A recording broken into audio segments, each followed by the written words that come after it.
भारतीय रेल्वेचा वेग वाढवणारी सुपरफास्ट तेजस एक्सप्रेस लवकरच रुळांवरती उतरतेय। 22 मे पासून तेजस गाडी सीएसटी ते करमाळीपर्यंत धावणार आहे। ही हायटेक ट्रेन नुकतीच मुंबईत दाखल झाली आहे। सोमवारी या गाडीला सीएसटी रेल्वे स्थानकावरनं रेल्वे मंत्री सुरेश प्रभू हिरवा झेंडा दाखवतील। मुंबई आणि गोव्याला जोडणारी हायटेक तेजस मुंबईमध्ये पोहोचलेली आहे आणि यामुळे मुंबई ते गोवा हा प्रवास अधिक जलद होऊ शकणार आहे।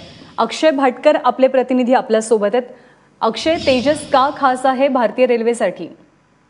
भारतीय रेल्वेच्या आतापर्यंतच्या ज्या प्रीमियम क्लासच्या गाड्या आहेत त्यामध्ये राजधानी असेल, शताब्दी असेल, त्या दोघांपेक्षाही अतिशय अद्ययावत आणि त्याहीपेक्षा प्रीमियम क्लास असलेली ही गाडी आहे। कारण की आजपर्यंत ज्या टेक्नॉलॉजी, आजपर्यंत जे तंत्रज्ञान भारतीय रेल्वेमध्ये इंट्रोड्यूस केलेलं होतं ते सगळं तंत्रज्ञान या एका प्रीमियम ट्रेनमध्ये इंट्रोड्यूस करण्यात आलं। ज्याप्रमाणे आपोआप म्हणजे स्वयंचलित दरवाजे असतील किंवा सीसीटीव्ही कॅमेरा असेल किंवा बायो व्हॅक्युम टॉयलेट असतील, असे अनेक प्रकारचे जे नवीन फीचर्स आहेत जे युरोपमधल्या, अमेरिकेमधल्या ट्रेन्समध्ये असतात ते या ट्रेनमध्ये आहेत। आणि काहीपेक्षा महत्वाची गोष्ट म्हणजे ही जी ट्रेन आहे त्याची पहिली इनॉग्युरल रन आहे ती मुंबई म्हणजे सीएसटी ते गोवा या मार्गावर होणार आहे।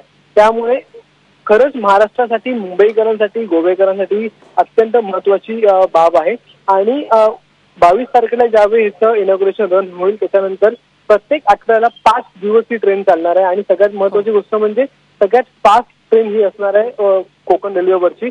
8.5 तासामध्ये ते सीएसटी ते करमाळी हे अंतर पार करणार आहे। त्याच्यामुळे अतिशय जलद प्रवास होईल, चांगला प्रवास होईल। आणि त्याचबरोबर ही जी ट्रेन आहे त्याच्यामध्ये ज्या सुविधा आहे त्याच्यामुळे जे प्रवासी यातून प्रवास करतील त्या सगळ्यांना एक वेगळा अनुभव आणि चांगला अनुभव आजपर्यंत भारतीय रेल्वेमधला तो या ट्रेनमधून घेता येईल। म्हणूनच ही तेजस जी आहे ती खास आहे आणि ती सध्या मुंबईत दाखल झाली आहे। अगदी 1 ते 2 तासामध्ये ती सीएसटी पर्यंत पोहोचेल आणि आज तिला वाडी बंदर यार्डमध्ये ठेवण्यात येईल आणि उद्या मुंबईमध्ये पोहोचते आहे आणि सोमवारी तिला हिरवा झेंडा दाखवला जाईल। अक्षय, धन्यवाद या माहितीबद्दल।